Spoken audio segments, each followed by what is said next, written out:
ستاندەر ناکۆکی پارتی وێکێتی لەسەر کاتی هەڵبژاردنە ئاشکرا دەکات.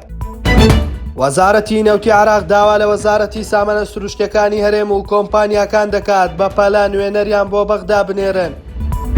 دوای بڕیارێکی عێراق پێشبینی دەکرێت بەهای دۆلار زیاتر لە 3000 دیناری دیکە دابەزێت. سڵاوتان لێبێ لە ستاندەرەوە گرنگترین هەواڵەکانی ڕۆژتان پێشکەش دەکەین. بە گوێرەی نووسراوێکی کۆمیسیۆنی باڵای هەڵبژاردنەکان کە ئاراستەی سەرۆکاتی هەرێمی کوردستانی کردووە داوا دەکات وادەیەکی نوێ بۆ هەڵبژاردننی پەرلەمانی کوردستان دیاری بکرێت. لا نووسراوەکەی کۆمیسیۆن داهاتووە ئەوان پێشیاز دەکەن ڕۆژی 5 ئەیلولی 2024 هەڵبژاردننی گشتی پەرلەمانی کوردستان بەڕێوە بچێت، چونکە ئەوان دەتوانن خشتەی کارەکانیان درێژ بکەنەوە و گۆڕانکاری تێدا بکەن. بەپێی زانیاری ستاندەر پارتی وێکێتی ناکۆکن لەسەر دانانی کاتێک بۆ هەڵبژاردن. پارتی دەوێت هەڵبژاردنەکە دوا بخرێت بۆ مانگی 10 و 11.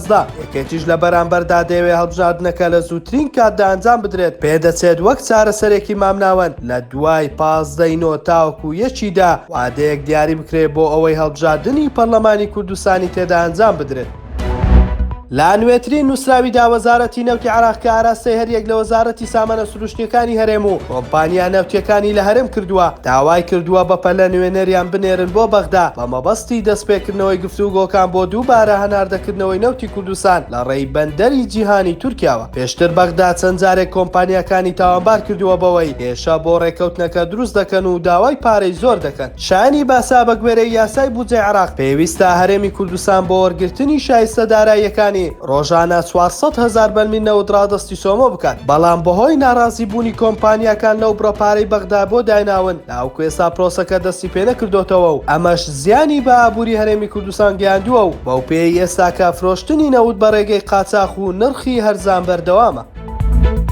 حکوومەتی عێراق دەوێت لە یاسای بودجە نرخی دۆلار لە 132,000ەوە بۆ 130,000 دینار لە یاسای بودجە جێگیر بکات کە بە بڕوای چاودێران کاریگەری زۆری لەسەر بەهای دۆلار لە بازارەکان دەبێت. کەیفی خۆشناوتەبێژی بازاری دۆلاری هەولێر ڕایگەیاند حکوومەتی عێراقی لە بودجەی ساڵی 2024دا دۆلار دەکات بە 130,000 دینار، بەمەش بەهای دۆلار لە بازارەکان ئەگەری هەیە بگاتە خوار 142,000 دینار. ناوبرا وتیشی ئێستا دۆلارێکی زۆر لە بازاردا هەیە و خەڵک دۆلاری زۆری هەیە ناچاری خاتەوە ناو بازار و ئەمەش کاریگەری زۆری لەسەر بەهای دۆلار دەبێت.